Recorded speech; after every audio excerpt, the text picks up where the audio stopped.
Bon allez, pas chasser.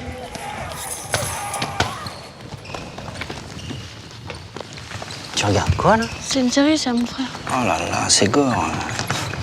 Moins de 16 ans, quand même. Tu sais, moi, j'ai beau savoir que c'est des effets spéciaux, ça me fait bien flipper. Ah bon? Ah ouais. Pas toi? Ouais, c'est chaud. Les images violentes, on doit les éviter, sinon il faut en parler. Vas-y, raconte. Face aux écrans, soyons vigilants. Retrouvez-nous sur jeunepublic.csa.fr.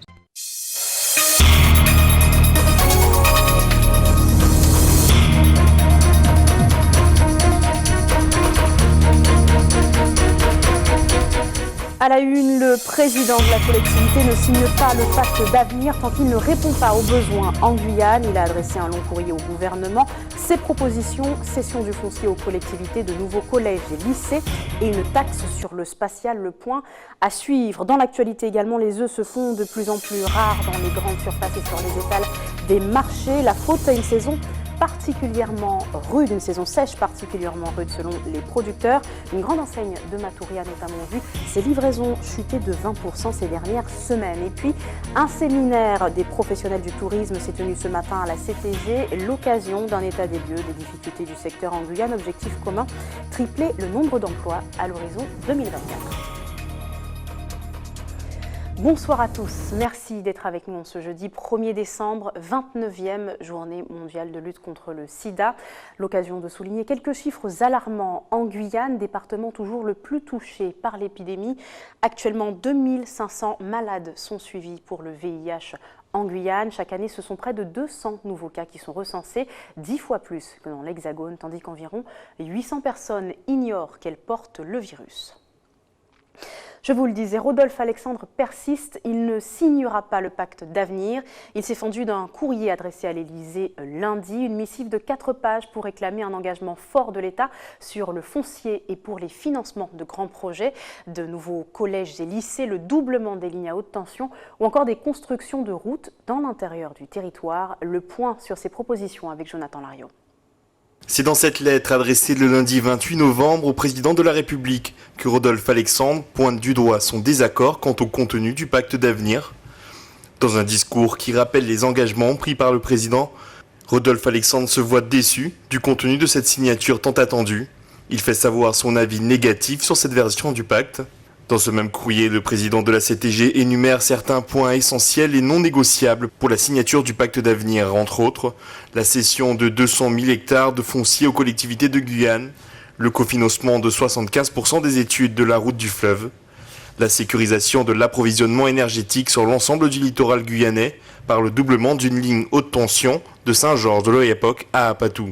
La mise en place d'un dispositif de compensation au manque à gagner de la Guyane à hauteur de 330 millions d'euros par an et le versement d'une dotation exceptionnelle de 250 millions d'euros sur 4 ans pour la construction de collèges et de lycées sur tout le territoire. En discours ce matin à l'Élysée, François Hollande annonce aux Français qu'il ne se présentera pas aux élections présidentielles.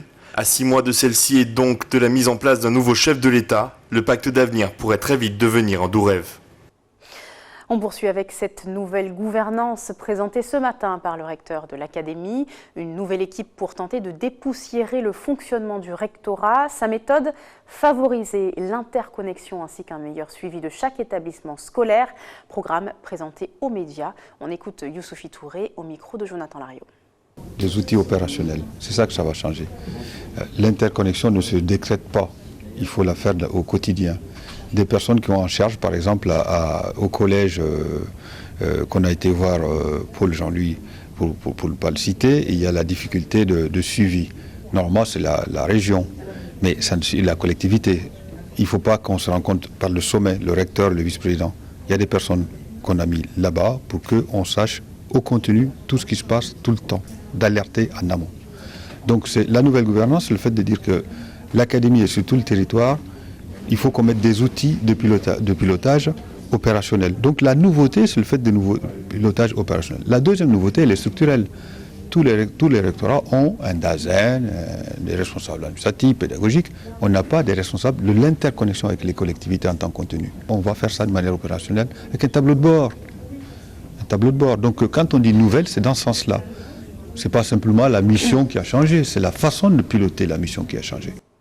On s'intéresse à présent aux rédacteurs territoriaux, ces agents qui occupent les postes administratifs. Ils font part de leurs difficultés dans l'évolution de leur carrière. Ils se sont réunis en association et ont mené une journée d'études. Hier, objectif, trouver des pistes pour faciliter leur progression. La présidente de l'association s'est exprimée au micro de Kerwin Alcide. La difficulté aujourd'hui, c'est que nous avons deux voies quand nous sommes rédacteurs pour accéder au grade. C'est le concours ou la promotion interne au choix. La promotion interne au choix, c'est très difficile. Il n'y a qu'un poste pour cette année 2016 en Guyane. Un poste pour tous les rédacteurs et aussi les autres cadres B, c'est-à-dire les animateurs, les éducateurs, les techniciens, les assistants de conservation et plein d'autres encore. Qui peut nous aider? Le président de la CTG, parce que les textes lui permettent de saisir le Premier ministre. Ensuite, nous avons écrit au président de la République. Donc lui aussi peut accéder à notre demande par le biais de sa ministre de la fonction publique. Nous sommes en difficulté, les rédacteurs. Nous avons une évolution de carrière qui est très difficile. Donc jeudi dernier, nous avons eu un concours qui, pour la première fois, on a 107 postes, toutes filières confondues. Donc, bien entendu, nos amis, nos collègues de Martinique et de Guadeloupe sont venus se présenter au concours fait par la Guyane. En bref, vous avez peut-être constaté un rassemblement inhabituel aujourd'hui aux abords du campus Saint-Denis. Il s'agissait de la réouverture du guichet unique pour les demandeurs d'asile, dont le nouveau bureau géré par la Croix-Rouge se situe donc sur le campus. On rappelle qu'il avait été fermé il y a quelques mois par la préfecture, submergé à l'époque par l'explosion du nombre de nouveaux dossiers. À Saint-Laurent, une réunion de travail s'est tenue en mairie hier avec des habitants du quartier Sparwin, situé suite à leur manifestation du 21 novembre. La population réclame l'eau courante, l'électricité, une école et une meilleure voirie. Un accord a été signé et un comité de suivi s'est mis en place. Les habitants se disent satisfaits mais attendent les résultats concrets. On écoute une habitante du village au micro d'Elsa Gonzalez. Problème d'eau, électricité. Une fois arrivé à la maison, on ne peut même pas faire nos devoirs, on ne peut même pas réviser. Pour se laver, pour aller à l'école, on doit partir vers le fleuve pour se baigner le matin. Les revendications sont légitimes et je ne peux pas laisser les gens comme ça dans l'expectative. Et si on ne répond pas, un barrage peut en entraîner deux, comme c'est le cas, ça peut en entraîner trois et puis ça peut être une escalade, et je ne souhaite pas l'escalade. La situation est trop sensible aujourd'hui pour faire comme si on ne savait pas ce qui se passe. Des solutions rapides, par exemple sur une pompe à bras dans quelques semaines pour l'eau potable. La question de l'électricité sera vue bien entendu dans le temps, ainsi que le château d'eau, mais ça ils l'ont bien compris. Dans les jours qui viennent, certainement le choix de 2 personnes pour l'entretien de la salle. Et puis, eh bien, ma foi, la question du téléphone aussi, c'est une histoire de quelques semaines. Vous en avez peut-être fait le constat, les œufs se font de plus en plus rares dans les rayons des grandes surfaces. La faute à la chaleur en cette saison sèche record, mais aussi au vieillissement des pondeuses selon les producteurs. À titre d'exemple, une grande surface de Matoury a connu une baisse de 20% dans ses livraisons et les étals des marchés n'y échappent pas. Le point avec Ayoudélie Germa.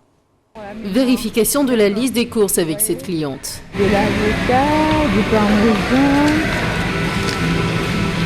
des œufs.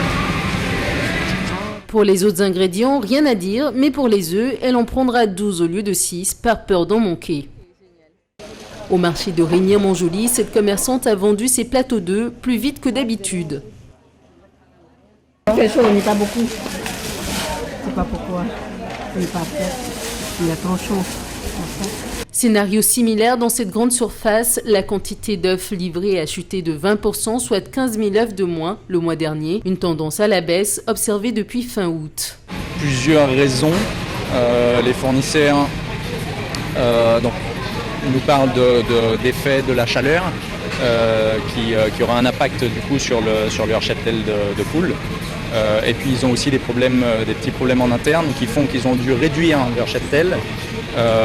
Et du coup, ça a engendré une diminution de la production des œufs. L'entreprise de volailles de plein air, l'un des fournisseurs de cette grande surface, a connu 40% de chute de ponte ces derniers mois. Ici, seuls sont commercialisés les œufs produits localement. Pas de plan B, il faut attendre que ça passe. On essaye de leur rester fidèles pour leur donner tous les moyens pour justement investir et être capable de nous fournir et de ne pas avoir justement fluctuations si brutalement on passe sur un autre fournisseur et qu'il se retrouve avec des œufs sur les bras à ne plus savoir qu'en faire. On refuse d'importer des œufs pour vraiment donner à la Guyane toutes ses chances de développer justement cette filière et puis d'arriver à avoir continuellement des œufs pour les Guyanais. En Guadeloupe, à présent, les éleveurs bovins tirent la sonnette d'alarme. Après avoir manifesté leur ras-le-bol il y a quelques semaines, ils ont rappelé hier leurs difficultés. Épidémie de Gale, recrudescence de tiques et décimation de leur cheptel par des chiens errants. Ils sont descendus dans les rues hier pour une opération escargot avant d'obtenir un entretien avec les principaux services de l'État. Patrick Curie, Moïse Dexter. Le syndicat des éleveurs de la région Guadeloupe s'est rendu à la Chambre d'agriculture pour manifester son mécontentement et crier sa colère. Submergé de problèmes liés aux nuisibles, l'élevage est menacé d'extinction. Après une opération Molokoï de Petit Canal à Bémao à la Chambre, ils se sont entretenus avec les représentants de la région, du département, de la DAF et de la FDSEA. Après plusieurs heures de discussion, aucune réponse concrète n'a été apportée. Pour l'instant, nous sommes satisfaits. Nous attendons des réponses. La DAF nous a envoyé un courrier officiel, puis fait table ronde là. Là, nous parlons et parole en bouche pas ni vent, et pas ni valet. Alors là, présent, nous avons fait courrier là, l'État, pour nous commencer à travailler réellement. Et de là aussi, nous voyons M. Jean-Marie Bert, c'est pour mettre nous en contact avec Chalus, pour nous avancer sur l'élevage. Parce que l'élevage diminue de 70%. Et pour ne pas faire dire, c'est le premier mouvement nous fait pour nous faire l'élevage augmenter. Alors nous demandons un plan de relance. Là, nous avons ça avec l'État et la région là présent. La région s'est engagée à recevoir les différents acteurs du secteur afin de trouver une solution pérenne. Nous avons échangé. C'est vrai que les problématiques qui se posent doivent impérativement avoir une organisation. La filière élevage est organisée autour de l'Iguavi et dans le même temps il y a Cap Viande et il y a le syndicat des bouchers plus la FDSEA. Il est nécessaire d'avoir une approche globale et non pas que chacun de son côté fasse sa propre cuisine, autrement le repas ne sera pas véritablement bon. C'est en ce sens que nous leur avons demandé de s'organiser. Alors oui, il y aura sans doute une table ronde où nous discuterons avec l'ensemble des partenaires. Le syndicat dit rester attentif à l'avancée des dossiers et se dit prêt à relancer l'opération si rien ne bouge. Quel avenir pour le tourisme en Guyane ou comment renforcer l'attractivité du territoire? Autant de questions abordées ce matin durant le séminaire des professionnels du tourisme. Réunis à la collectivité territoriale, ils ont fait le tour des différents freins et obstacles auxquels ils sont confrontés et ils ont tenté de cibler les nouvelles démarches pour améliorer les résultats. Le but, tripler le nombre d'emplois à l'horizon 2024. On écoute le directeur du comité de tourisme au micro d'Ayodele Germa.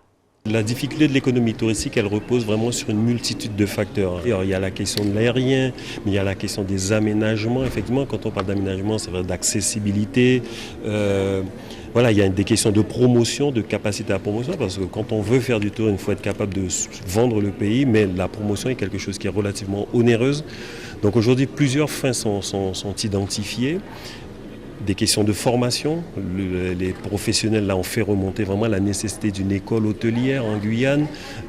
Donc voilà, ce sont une multitude de facteurs qui font que on a ce retard, on pourrait dire, en termes de développement touristique. C'était l'occasion justement que les professionnels puissent avoir des réponses, ou en tout cas puissent avoir des réponses et interpeller aussi les collectivités qui ont charge de cette compétence. Et d'ailleurs, aujourd'hui, il y a des réponses qui sont actuellement données par la CTG en termes de couverture numérique, sachant qu'aujourd'hui, tout opérateur a nécessairement besoin d'avoir accès à Internet, de pouvoir mettre son offre sur Internet. Aujourd'hui, on s'est estimé aux environs de 6 000 emplois, 3 000 emplois en direct à peu près, 3 000 emplois en indirect.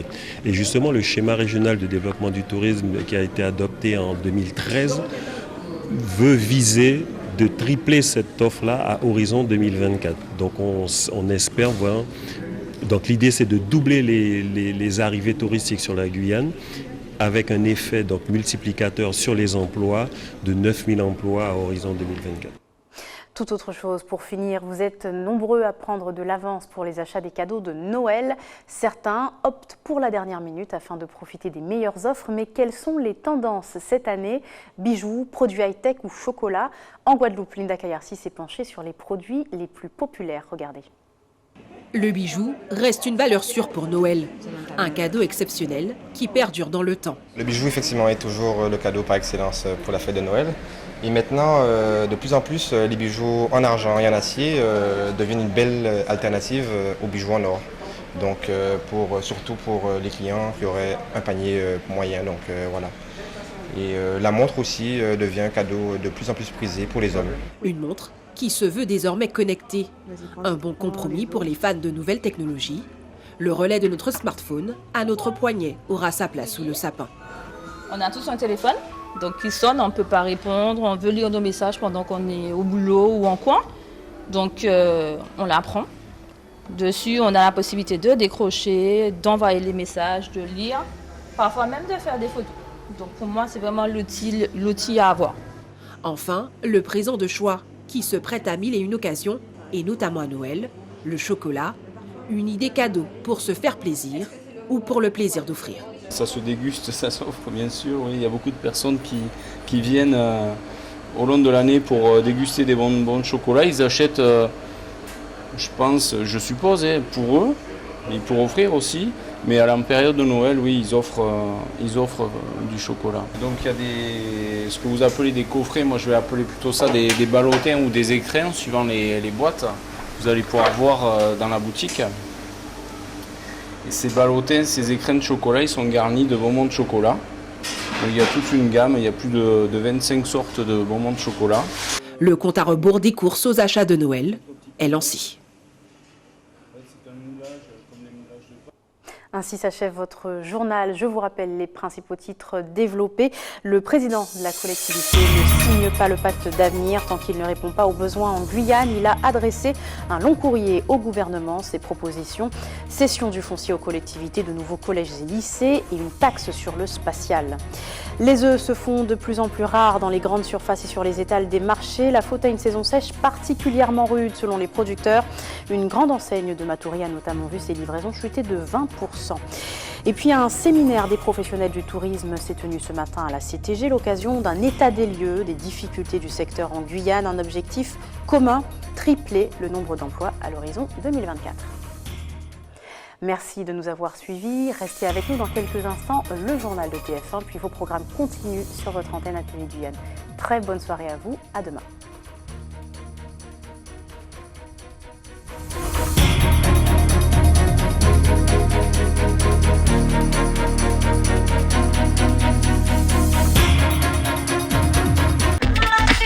On va peut-être changer, non? Moins de 10, c'est pas vraiment de votre âge. Ça vous a pas paru un petit peu bizarre, le garçon qui embrassait toutes les filles, là? On avait pas mal de copines, non? Ouais, tu te laisserais, toi, attraper par les cheveux comme il faisait? Bah non, jamais de la vie. Je sais pas, tous les garçons qui applaudissent autour, c'est franchement... au secours. Les images choquantes, on doit les éviter, sinon il faut en parler. Pourquoi, à ton avis ? Face aux écrans, soyons vigilants. Retrouvez-nous sur jeunepublic.csa.fr.